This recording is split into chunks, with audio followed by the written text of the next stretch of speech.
Hi, my name is Tim Allen, Flint Courier, and I am here today with Kendrick Richmond, who is attempting to get and you may have to correct me on the actual title, a recreational use license. Well, it's a put petition, on the ballot so that people can use It's a petition for recreational use sales in Granite County. That is what is on the table. Okay, and that is of marijuana? Correct. Okay, just so people are clear. Correct, So, yes. we had this on the ballot in the primary. 77 votes is what you lost by, 640 to 717. So let's just start with the argument. What's the argument you're going to give somebody, those 39 people that you need to have changed their vote, to say, hey, we should have had this? Well, I think one thing and this was discussed, I actually had a meeting at the commissioner's office today, this morning, and one of the things that was discussed was the verbiage on the initiative itself was confusing. I thought it was confusing. And then it was even made point by one of the commissioners about that it was. In fact, I had talked to someone in the office about it, and they said that the people that were going door to door were having problems describing and explaining what it was that they were trying to do here, and even wanted the people to change the wording so they wouldn't have to explain it almost every time. It almost seemed like it was voting no to say yes. Right. Yeah, and it was a deliberate move because the big thing is it was a design to be confusing, and because of such a small margin of victory for the Safe Montana and the against marijuana recreational sales. That's why I wanted to get this thing done, and I got to make the language up, and I did it very basic. I said basically, and I can read it to you if you like. Please do. I would say this petition for ballot issue to be included in the general election to be held on November 8th, 2022 in Granite County, Montana. Proposed ballot language. This is what we actually came up with. Shall licensed adult use recreational marijuana dispensaries be allowed in Granite County, Montana?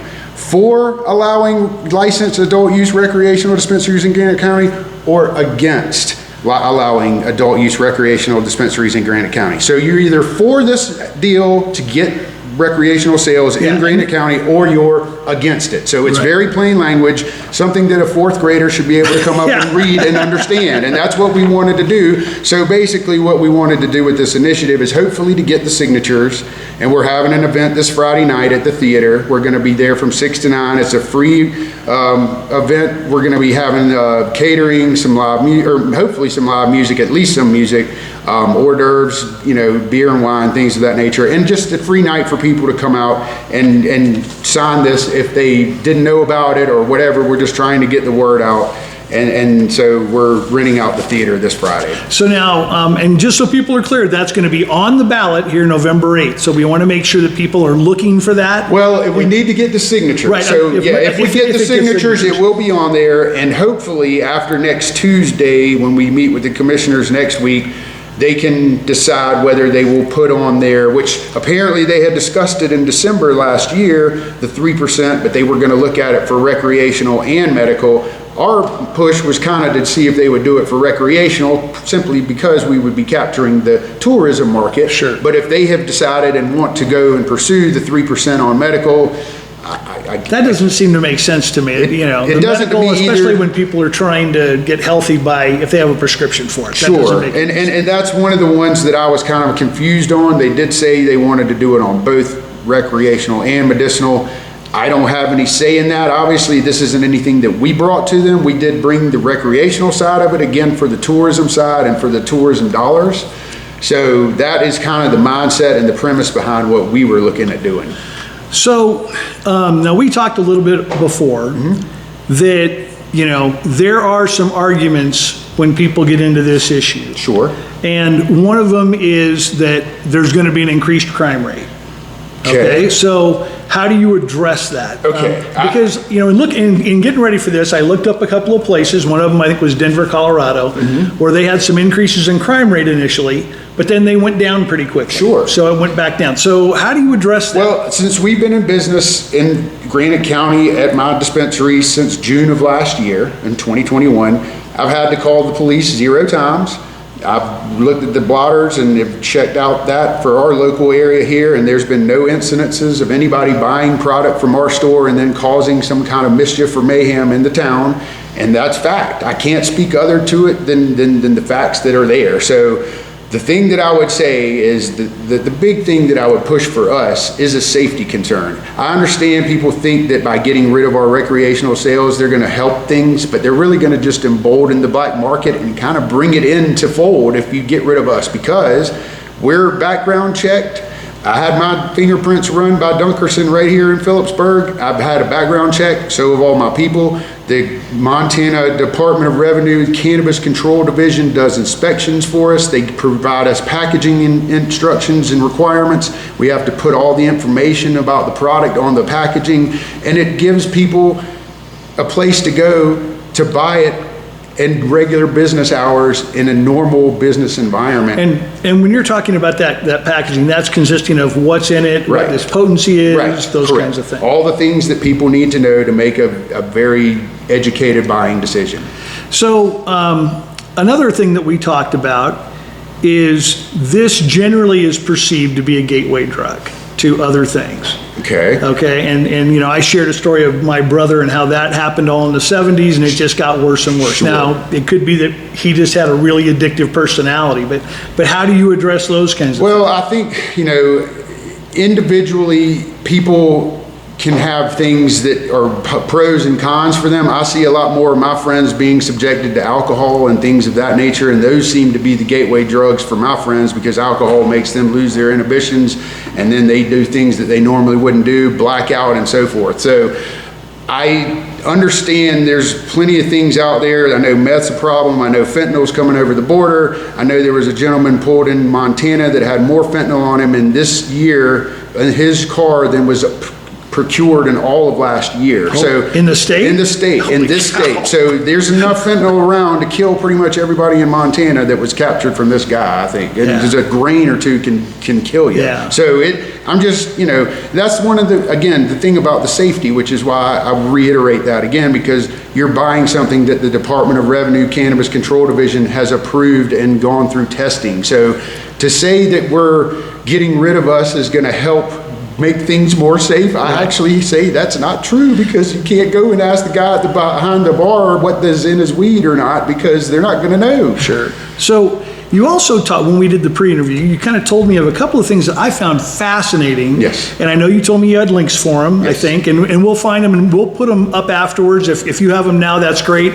But you talked to me about a government patent, and you Yes. talked to me about, I think it was Pfizer. Yes, correct. So explain those a little okay, bit. so there's a couple things. One, I know that there's a big, you know, fear and or confusion or concern about marijuana in general, but the two things that I would tell people that are, you know, dead set against it or have a very negative opinion of it, two things. One, everybody knows for the last couple of years we've been dealing with the big COVID deal, and everybody's been getting vaccinated and all that. Well, one of the top three, I would say, in the world, Pfizer, the pharmaceutical company, just last year invested $6.7 billion in marijuana. Now, the reason that they do that is not to upset their shareholders or to waste money, but it's because they see value in it and they know that there's medical promise. Sure. So that would be one of the big ones that I would say is something that people should think about when they want to cast aspersions at marijuana and all of its medical potential. Secondly, the U.S. government also has a patent for that very reason, because of the healing properties and some of the things that marijuana does with regards to some of its components that make it up. So I have the patent number, which I will provide for you later, and the article which I provide also is from Forbes, a pretty well-known magazine regarding Pfizer and their investment in marijuana, which is just the largest one. There are certainly other ones that have done it, but they are the most noteworthy and one that people would recognize. And we'll make sure to put both of those in the copy below this interview so that you can find them and check them out yourself, so you can see the data that Kendrick is talking about. Yes. So in the medicinal, so right now your dispensary just does medicinal, is Well, that we're correct? recreational until September 4th because of the window that they have given us to continue rec Okay. sales. So we were actually able to capture the summer from a business standpoint, which is really good, because I was kind of curious to see what the actual summer numbers would be.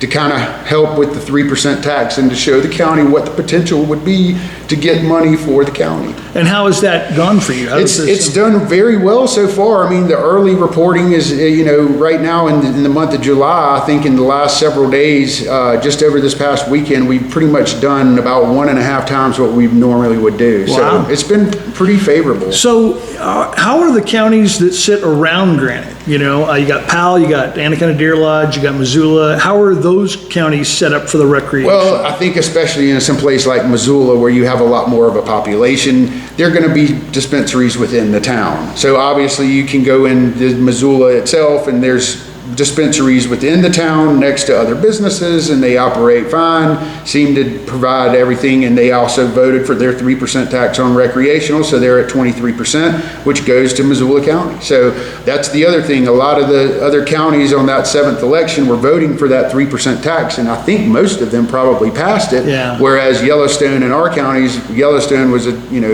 trying to have that medical and rec repealed and failed on both counts. We were the only one to flip from green to red. Yeah. So when you talk about the medicinal use of marijuana, as I indicated to you, there's a friend of mine who uses it for neuropathy. Sure. Is that due to a specific strain or a certain amount of potency, or are there certain particular elements of it could be marijuana a that attack combination different of a things? couple of things. The potency is certainly something that a lot of people come into the store and inquire about, like what's your most potent strain, or the THC content that's the highest. But the more we research marijuana and the more we understand it, and the more when companies like Pfizer get involved and can understand and map out more of the components and things that make up marijuana, the terpenes are really the main variables that give the relief, and the terpenes are what give it the flavor and the taste and things of that nature. So by that measure, when we understand the terpene profiles of a strain, we can better help people who have, say, cancer and need something for pain, or have problems sleeping, and recommend something that helps maybe more relax. So juggling those levels would then attack certain or help certain. Sure, and we can kind of help guide people and walk them down the path to what would be best for them based on what they tell us. So now, when somebody uses it medically, and let's say they get up in the morning, they say, my feet are hurting, we'll just stay with the neuropathy thing. They take that. Are they then impaired for part of the day? How does that? It depends on how they take it, because there's more than one way to take marijuana. You can take it edibly through, cookies or gummies and things of that, like through edibles. There's other ways you can do it as far as smoking it through the flower itself or through concentrates.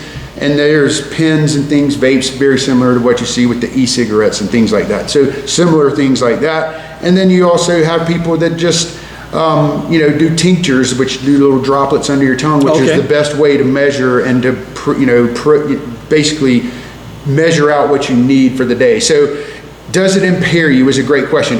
I know this sounds bad, but everyone is different. Based on your usage, how much you've used, if you're new to using it, you do just like anything else when you take medications or alcohol or anything of those types of things, you do build up tolerances to those. So maybe some things may take a little more, some people may take a little less. It's contingent on the person and their makeup. So just to kind of drive that point home, I know that in my family, I think it's every 3 generations, somebody ends up with a third kidney.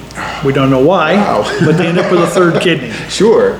I'm that generation. I have a third kidney. Wow, okay. And so, and I actually got kidney stones in all 3 of them simultaneously, which was a joy to behold. Yeah, I'll bet. I'm sure. That's a whole nother can of worms there. But the doctor, when I went in and talked to him, he said, he said, quite honestly, he said, you probably might die from alcohol poisoning before you ever got drunk because of your body mass and having 3 kidneys to process this. Right. And so it was kind of a weird thing, because my brother was, again, very heavily addicted to anything that had that nature to it. And I've been one of those people, I've never had a drink because I'm terrified of it. Sure. So, and plus I don't like the smell of it, but that's another. Right. Understood, right. But so I can understand the physical. So is there any test that someone can take that they can look at, or is that not to that point? It's kind of early into the things for that. I'm sure once we break down, technology a little bit further, you may, like, because I know we've mapped the whole human genome apparently by now, so I think that's information that is out there that we can tap into. So by that measure, if we can map the human genome, maybe there will be a test one day that we can take or go to a doctor and he could say, hey, you would benefit from blueberry kush or something like that, or,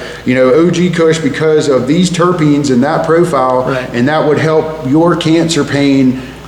This is our recommendation. And wouldn't that be a wonderful place to be in? So you wouldn't even have to think about it. So until that technology comes, we are heavily reliant on what the people tell us, and we try to direct them. As terrible as it sounds, I look at myself as a used car salesman, and you tell me what you want, and I'm gonna try to put you into the best model that I can based on what you're telling me. Sure. So now, you talked about Friday, you've got a signature event. Yes, sir.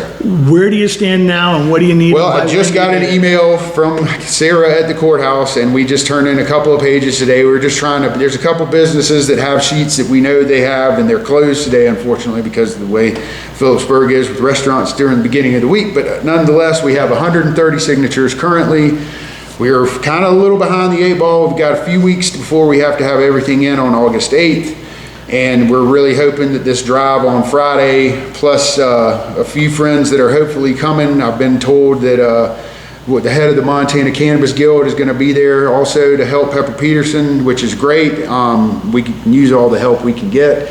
And I informed him about this and shot him a copy of our flyer, and he said he would love to help sponsor. And so how many do you need signatures? We need 375. So we've got a little bit of a row to toe, but I think if we have a good success this Friday and can get people, you know, understanding what's ahead and what we need, I think the excitement hopefully will get us to push it over the line. Well, let's just put it this way. In a midterm, you know, we typically have a few more people than that 1,100 that vote. Right. And there were 640 people that supported it. So you've got 640 people out there. If you're one of those people Yes. that supported this measure, then you need to see Kendrick. Yes. And so have you got some contact points that Yes, people I can- do. We have the sheets in my store, which is right outside of Philipsburg on 1, right next to the Century 21 office. We have signature sheets at Dine and Dash. We have them at Doe Brothers. We have them at Woodland Creations. And tomorrow the Sushi Shack opens and they have them as well. So Okay. we have them all of those places, and also at my store in Butte.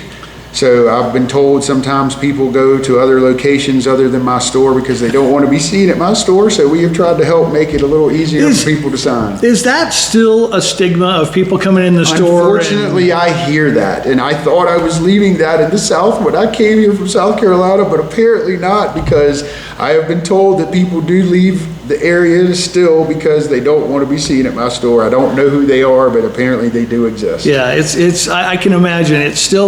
It's one of those things that I think there is still a stigma around it, even though it's kind of a holdover. And scientifically, you know, as I told you on the phone, it was something I never got. I never understood it.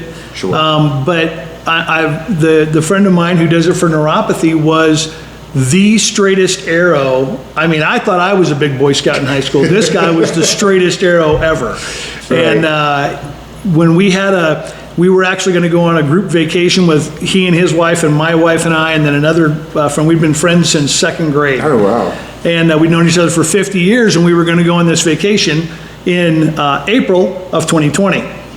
So, Right. and so we ended up on a Zoom meeting. Right. And we were kind of catching each other up on what was going on, and his wife said, well, yeah, Jeff's taking this for his neuropathy. And we all kind of looked at each other like, what just happened? How did this guy get a hold of this stuff? And that was the first thing, is you're thinking, man, what happened here? But he's not any different. It's just he has to have it because his feet just go into some real pain, and that's the only thing that'll help it. I had a lady come in a couple of weeks ago. Now, she was given a temporary medical green card, but she was probably over 80 and in 3rd stage of cancer. And the guy gave her a green card and said, come see these people because they can help you. Yeah. So I just can't, it's medicine. Of course, we have green cards for that reason. But there are people out there that don't want to put their name on something for the green card. And that's kind of where I think the recreational sales have come into play and helped those people. Not only are we catching tourism and people coming from other states and even other countries, because they are coming, But it's something that I think benefits the community at hand, because by getting rid of the rec sales, I just see it being as a detriment and pushing people out of the county and making them drive, especially with inflation the way that it is. I know it's not going to be that way all the time, hopefully. Yeah. But right down. now it's $5 gas, man. And if you're sending people to Missoula or Butte, you're pretty much giving them some extra money they got to pay. So now, when they buy medically, they've got a prescribed amount that you will Correct. give them. They can either get, there's two levels that the state has. You have what the standard level is 5 ounces a month, or basically about an ounce a week. And then you can do one level up from that, which would be 8 ounces a month, which you would petition, and that would be because of extenuating circumstances and or need for more product because of whatever the ailment. But that's a medical That prescription. is correct, yes. So then, on a recreational purchase, are there limits of There that? are I mean, limits. there's not somebody walking out with like a grocery bag every week correct. kind of thing. They have the same limits per day as a medical patient. However, they aren't constrained by the same monthly limit. So theoretically, a recreational person could buy more than a medical patient over the course of time. But typically we never see that. I mean, it's usually, most people are usually coming through that are rec from tourism, and then the people that come in with regularity aren't coming in with that kind of regularity. Right. So they usually come in for the same reasons that medical patients do. They just aren't asking for the medical card because of whatever reason. They don't want it. I know that there's confusion or maybe some things that I even need to understand with regards to guns and all that. So, and I know that's a big part of being out here, and you need them because bears and everything else, and hunting and whatnot. So I get it. I'm a big hunter myself. So, but yeah, it's there's things out there that are questionable and things that are unsure, much like the stigma and all that goes with it. So, again, trying to get the information out to the people and just trying to have everything available is what we really want to do. So on our Flint Creek Courier Facebook page, it's on our calendar. We've added your event to our calendar. Great. And we'll put that out again this week, and it'll be in Granite County events. And that's at the theater? Correct. Okay, and give me the times. 6 to 9 p.m. Okay. So come one, come all. It's a free event for everyone. And if somebody shows up, they don't have to sign it. They can come and just learn more about what's going on. Just come in and talk to some people, or just have some fun, get a little food and mingle and talk. Just have a good time. It's a good way to spend a Friday night and protect freedoms. All right. Well, I'll tell you what, and I will just say one final time, 640 of you voted for this thing back in June. He needs 375. So if you still believe in it, if it was more than just a casual checkbox, I would encourage you to contact Kendrick and to make sure that you get your name signed down if you're a legal Granite County voter, and get this thing back on the ballot if that's what you think it should happen. Because as I've told Kendrick, it's not my cup of tea necessarily, but I think there are enough people that it helps that I think we may be okay with that. So we'll leave it at that. So, thank you for the time. Thank you, man. I Yes, sir. appreciate it. And Appreciate again, Friday night, 6 to 9, Philipsburg Theater. Yes, sir. All right, that's it. Thank you. So we thank you for tuning in. For the Flint Creek Courier, this has been Tim Allen.